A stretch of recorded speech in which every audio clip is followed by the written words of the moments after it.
Hello, have a very nice day. मेरे मन में 3 सवाल है, 3 क्वेश्चंस। पहला सवाल, अजीत पवार जो कि महाराष्ट्र का एनसीपी पार्टी का एक एमएलए, अपनी पार्टी को दो फाड़ करके, यानी अपनी पार्टी के साथ गद्दारी करके कुछ एमएलए साथ लेके रूलिंग पार्टी में जाके मिल गया और साथ ही उसको जैसे ही वो मिला उसे डिप्टी चीफ मिनिस्टर बना दिया गया। सवाल यह है कि अपनी पार्टी के साथ गद्दारी क्यों की? तो जवाब आपके सामने है, डिप्टी सीएम बनने के लिए। डिप्टी सीएम क्यों बना?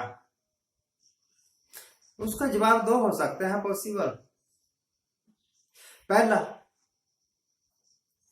ईडी जो उसके विरुद्ध मुकदमे कायम करने वाली है वो शांत हो जाए, और दूसरा, और बहुत सारा पैसा इकट्ठा कर ले।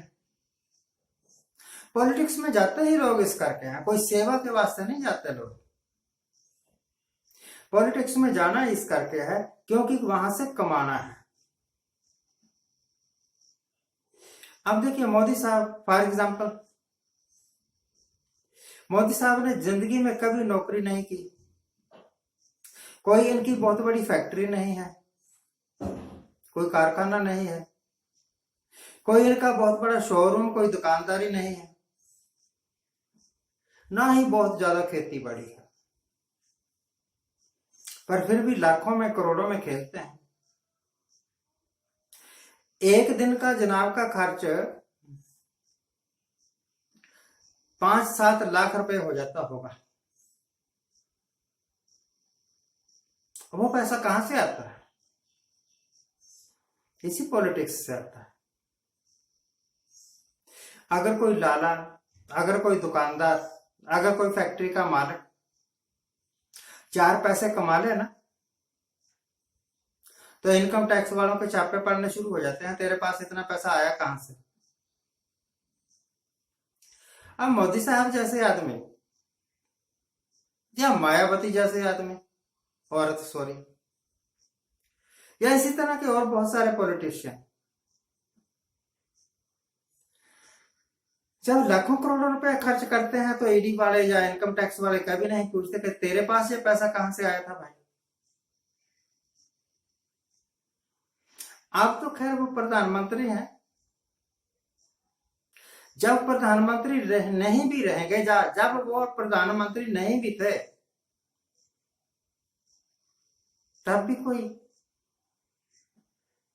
ढाबे में जाके 20 रुपए वाली थाली नहीं खाया करते थे रोटी की। अजीत पवार ने अपनी पार्टी के साथ डिफेक्शन किया और रूलिंग पार्टी में जाके मिल गया सिर्फ पैसे के वास्ते, सत्ता के वास्ते, या ईडी से बचने के वास्ते। एकनाथ शिंदे जिसके ऊपर पहले कई केस चल रहे थे, अपनी पार्टी उसके साथ गद्दारी की, डिफेक्शन किया, बीजेपी के साथ मिलकर सरकार बना ली, और बीजेपी जिसके एमएलए 105 से भी ऊपर है, और एकनाथ शिंदे जिसके पास सिर्फ 35-40 एमएलए थे, 35-40 एमएलए वाला चीफ मिनिस्टर और 105 एमएलए वाला डिप्टी सीएम। जब ताकत तेरे पास ज्यादा है तो सीएम क्यों नहीं बना तू? डिप्टी सीएम क्यों बना, जबकि पहले वो सीएम था, देवेंद्र फडणवीस। एकनाथ शिंदे ने अपनी पार्टी के साथ गद्दारी क्यों की और बीजेपी के साथ मिला क्यों जाकर? यह मेरा सवाल है। जवाब इसका सिंपल सा है कि पैसा कमाने के वास्ते, सत्ता के वास्ते, लालच सत्ता का, पैसे के कमाने का, और एक डर से निजात पा जाने के वास्ते कि अब मेरे पीछे कोई ईडी नहीं लगेगी, कोई इनकम टैक्स के छापे नहीं पड़ेंगे। प्रधानमंत्री मोदी साहब पिछले हफ्ते मेरे ख्याल थोड़े दिन पहले बोल रहे थे, किसी स्टेज से कहने लगे एनसीपी वालों के ऊपर 70,000 करोड़ रुपयों के घोटाले हैं और अजीत पवार एनसीपी का एमएलए, यानी वो भी उन घोटालों में शामिल 70,000 करोड़ के। और अब वो आपकी पार्टी में है, आपके साथ है, पार्टी में तो नहीं, आपके साथ है, और आपने उसको डिप्टी सीएम भी बना दिया। अब उसके घोटाले कहां गए? अब वो पाक साफ कैसे हो गया? तो अब मैं इन द नटशेल ये कहना चाहता हूं कि वो प्रधानमंत्री जो दूसरी पार्टियों को तब जब उनके विरोध में है करप्टेड बताते हैं, घोटालेबाज बताते हैं, जब उनकी पार्टियों में शामिल हो जाता है या उनको सपोर्ट दे देते हैं अपने, तब वो पाक साफ कैसे हो जाते हैं? और एक ऐसी सरकार जो घोटालेबाजों के कंधों पर चल रही है,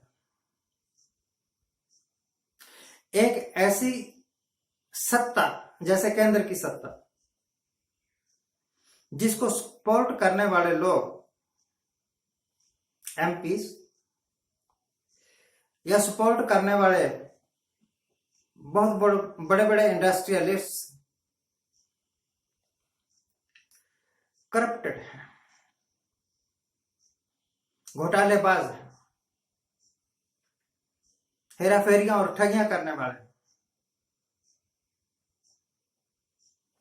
ऐसे लोग जो खुद करप्टेड हैं, एक सरकार को सपोर्ट कर रहे हैं, सरकार को समर्थन दे रहे हैं, तो वो सरकार भी तो करप्टेड हुई।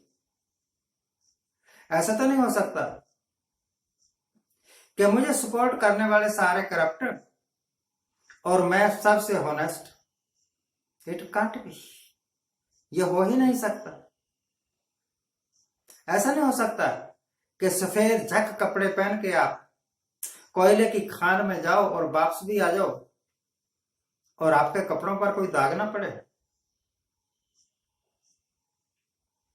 क्या आपको समझ में आता है कि बड़े बड़े घोटालेबाज, वो लोग जिनके ऊपर बलात्कार के आरोप हैं, वो लोग जिनके ऊपर बहुत ज्यादा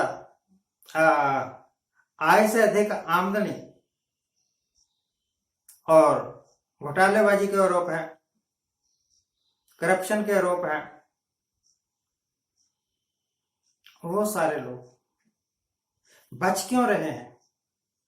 इस करके कि मोदी सरकार को या बीजेपी वाली सरकारों को जो स्टेट्स में है उनकी मदद चाहिए। अगर वो मदद ना करे तो इनकी सरकारें धड़ाम से गिर जाएं दूसरे दिन। तो करप्शन के कंधों पर टिकी हुई सरकारें, अगर लोग सोचते हैं कि वो ईमानदार सरकारें हैं तो लोगों की बेवकूफी है। अगर सरकारें सोचती हैं कि लोग सोचते हैं कि हम ईमानदार हैं तो सरकारों की बेवकूफी है। करप्शन के आधार पर टिकी हुई सरकार लोगों का भला कभी नहीं करेगी, करप्टेड लोगों का ही भला करेगी। इस करके दुनिया के लोगों, आप जब वोट डालोगे तो ये सोच के ना डालना कि हम किसी पार्टी के बिकाऊ हो गए हैं। ये सोच के जरूर डालना वोट कि हम ये वोट हिंदुस्तान को बचाने के वास्ते डाल रहे हैं, हम ये वोट डेमोक्रेसी को बचाने के वास्ते डाल रहे हैं। Thank you very much for watching, keep watching, please subscribe my